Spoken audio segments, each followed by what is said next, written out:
I'm Brittany Schwendiman. I am a student at BYU, Idaho. I love to sing pretty much any Disney song, of course. Disney's my crutch. Also, I love to play sports, especially soccer, like track and field, volleyball, pretty much all around outdoorsy type of person. And I am a type 1 diabetic. All the time, throughout my life, there was lots of misconceptions. I had my 8th grade teacher, actually.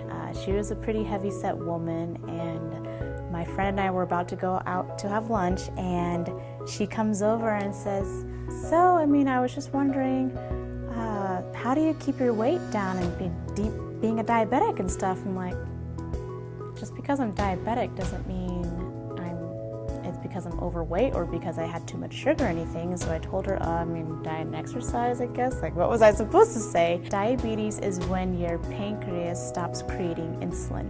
Now, the pancreas isn't completely useless. It still creates enzymes, but for diabetics, it's when the body stops creating insulin. Type 1 is hereditary, whereas type 2 can be both genetic and hereditary.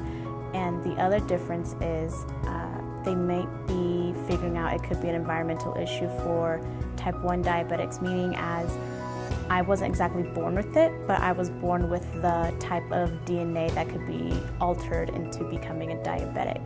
So I like to say I could be like an X-Men, a mutant, because my genes were changed.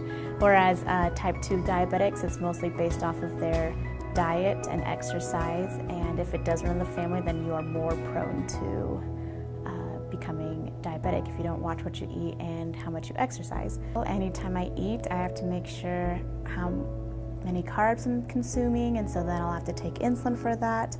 Or if I do any type of activity, then I have to check my blood sugar and say, okay, like, do I need a little bit of insulin before I do the exercise? Or a lot of times if you exercise too much and you might have a little insulin still in your system, then your blood sugar will go low, so you have to make sure you always have backup snacks like glucose tablets, crackers, anything, juice, just in case you go low. When I was younger, I went to shocks and had lots of seizures at night because I had too many low blood sugars, and then I'd wake up with my dad's thumb in my mouth with a huge thing of fudge sitting in my mouth. And so it can be hard for diabetics to get a good night's rest, because if your blood sugars are all over the place, then you're just constantly taking care of it throughout the night. Like if my blood sugar's low or high and people want to go out and do something, but I can't do it because, my diabetes. Or even a few years ago when I was in high school, I took the ASVAB. I was like, well, I don't know if I'll go into the Army, but it'd be cool to see. And came back to me and said, well, I'm sorry, we wouldn't be able to recruit you because you probably wouldn't survive boot camp. There's definitely times when I feel more different than other people, but at the same time, I've had diabetes for a little more than 14 years, almost 15 years, and so I was diagnosed when I was 8, and at that time it was definitely a drastic change, but since I've had it for so long, it's pretty much who I am now. It's my everyday life.